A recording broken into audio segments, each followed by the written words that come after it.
Yo, what's going on, guys? And Chuma Okeke. So, from what I remember, first off, he signed with the New York Knicks on a deal. Shout out to my coworker, Michael Scotto. And the reason he originally was Okeke, but then he said he was he found out the original, I believe, Nigerian way to say it was Okeke. I was going to say Chuma for the video, but someone, if you want to confirm, down below. Either way, the guy this past season was kind of pushed out of the rotation, but through 4 seasons with Orlando, he averaged 6.5 points, 4 rebounds, and 20 minutes a night. He's 25 years old, and he's the former 16th pick of the 2019 draft, and he just finished his rookie deal.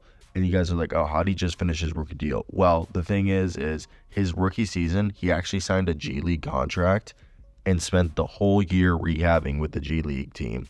Then the following year, he signed his rookie deal in 2020. Yep. That's what he did. And Chuma coming out, he was supposed to be, if you guys don't remember what he was at Auburn before he blew his knee out. And again, this past year, you can basically disregard his stats as he was a bench guy. His best season arguably was his rookie year, then his second season. But his second season, he put up almost 9 points a game, 5 rebounds, and like 1.5 steals a game. Just under 2 assists. His rookie year, he put up 2.2 assists and 8 points. But his rookie year, he shot 42% from the field almost and 35% from 3. And like I said, 6'6", 230. He's listed on some places as 6'7". So for me, when he spent those 2 years at Auburn, the last year he was this like Swiss Army knife, jack of all trades, master of none. 12 points, 7 rebounds, 2 assists, 2 blocks, 1.5 steals. And the untapped potential is where you're going here.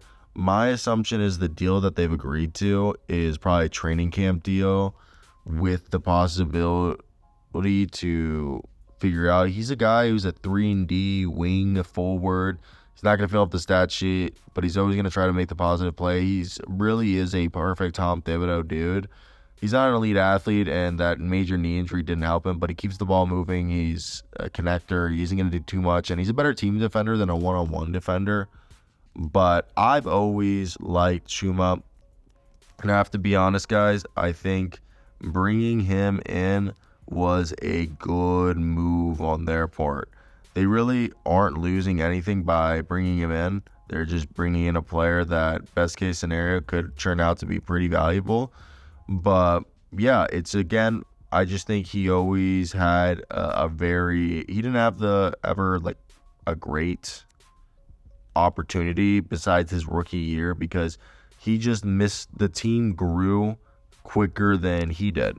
And I think that's just one of those cases where good player, clearly a guy that they kept him around because I think they liked him as a person. And that it just didn't work out. I mean, and that's sometimes the name of the game, as upsetting as it is. It just sometimes doesn't work out. But I think that the New York Knicks, they know that there's something there. So why not try to take a chance? And I like it. I really do like it. Because he fits a positional need. It really does. And that I want to hear your guys' opinions. If you guys are a fan of the New York Knicks, Chuma Okeke, or even the Orlando Magic, were you guys upset that the Magic didn't bring him back, his development, whatever it may be? I'm curious.